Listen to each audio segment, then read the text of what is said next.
Research and innovations for the public sector, politics and business. News from the department, administration, economics, security, politics at FH Campus Wien. Hi, welcome to my first podcast. This is the first episode of my podcast in which I will talk about my research project, which I just started in February 2023. But first, I'll briefly introduce myself. I'm Julia Dalvik. I'm a sociologist and currently working at the University of Applied Sciences, FH Campus Wien, in Vienna, in Austria.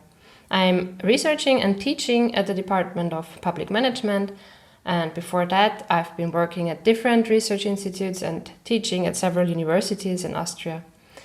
In my research, I've always been particularly interested in the relation between citizens and the state, and in particular the public administration. I'm primarily using different qualitative methods and particularly like being in the field and engaging with people. For my dissertation, I've studied the administrative practices of asylum decision-making, and most recently, I've been studying the work of public ombuds institutions.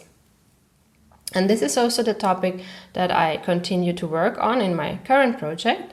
The project I will be discussing in this podcast is funded by the Austrian Science Fund, more specifically by the Elise Richter program, and the project is funded for a duration of 4 years. I plan to use this podcast to give an insight into the overall research process from the beginning to the end, and I would be happy to make this podcast a bit interactive, so if you have any questions or comments, please just send me an email. You will find my address on my website, and I will try to answer or integrate it in the next episode. Let me first outline in very general terms what this study is actually about. The starting point of my investigation is that digitalization is increasing everywhere around the globe, and it concerns different parts of our daily lives. The aspect that I have been particularly interested in my research so far is citizens' interaction with the state, especially with the administrative bodies, and getting their rights as citizens. And this is also the key question of this study. How do citizens interact with the state, or rather with the administration, regardless of the issue concerned, in an increasingly digitalized world? What are their experiences, both positive and negative experiences? At this point, public ombuds institutions come into play, as they are, on the one hand, responsible for monitoring the public administration's actions, and on the other hand, they're also there to guarantee citizens access to justice, in particular administrative justice. In that function, the ombuds, as they're also called, are perfect observation posts for studying which problems citizens encounter when they interact with the administration in all different ways, including analogues as well as digital means. And of course, to understand citizens' experiences, it's also crucial to not only get the ombuds' perspective, but also to talk to citizens. So this is the main interest of the study. To make things a little bit more complicated, there is another aspect that I'm interested in.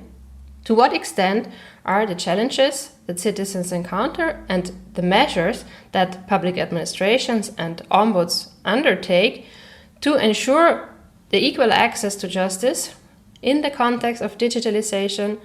To what extent are they similar or different in different local contexts around the world?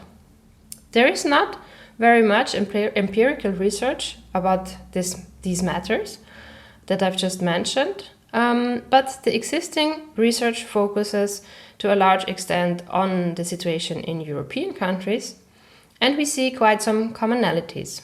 For instance, in issues such as who are the main users of ombuds institutions, what are their socio-demographic, socio-economic characteristics, for example. For this reason, the lack of data from around the globe, I've decided to study the situation in different geographical areas outside Europe. I will tell you more about the selected countries and the reasons for choosing them in the next episode. I hope you've now got an understanding, at least of the key aim of this research.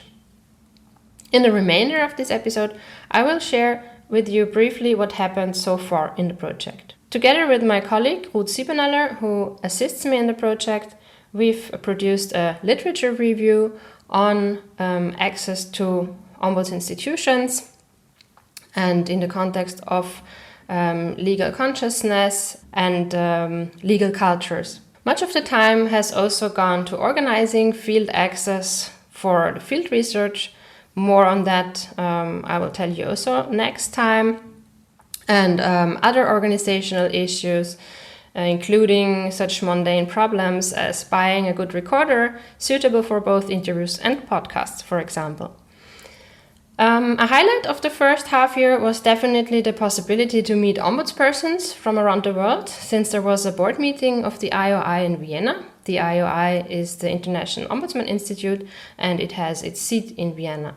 This came in very handy, of course, for me, since I'm also based in Vienna, and I thought it would be a formidable opportunity to talk to ombudspersons face-to-face about my study and discuss with them the possibility to do research in their institution.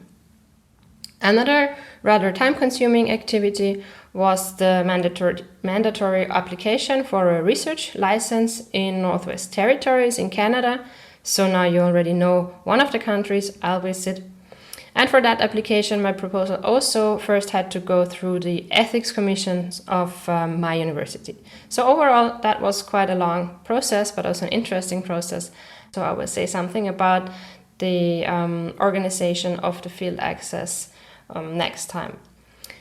The last point I want to mention are the conferences that I participated in so far. Although, of course, there are no research findings yet, it was definitely helpful to discuss my study design and get input from expert colleagues.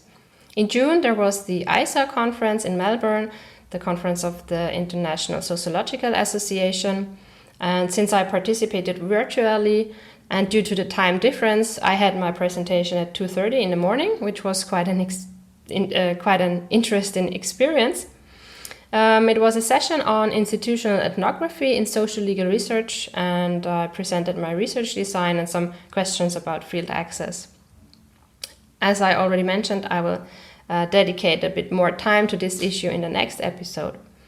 At the same conference, I also organized and chaired a session on sociology of complaints and complaint bodies, with highly interesting contributions from India, Australia, and also from the UK. In the beginning of July, I presented at the conference of the Austrian Sociological Association, which was held this time in Vienna. And my presentation here was particularly about the commonalities in the barriers to access to justice and the barriers related to digitalization, which are in fact quite similar, since they include such factors as literacy, as well as costs, availability of infrastructure, personal resources, skills, and so on. And in the end of August, the conference of the Research Committee of the Sociology of Law of the ISA took place in Lund in Sweden, and there I discussed some theoretical approaches that I'm working with and working on in my research. Last but not least, I want to mention that together with my colleague Axel Pohn-Weidinger, we just recently published a special issue on the sociology of complaints and complaint bodies in the German Journal of Law and Society. It's become a great collection of papers with contributions from the UK, the Netherlands, Germany, and Austria. So have a look at them if this sounds interesting to you. That was it for now. Thank you for listening, and let me know if you have any questions, comments, or suggestions. Stay tuned. Research and Innovations, Department, Administration, Economics, Security, Politics at FH Campus Wien. FH Campus Wien.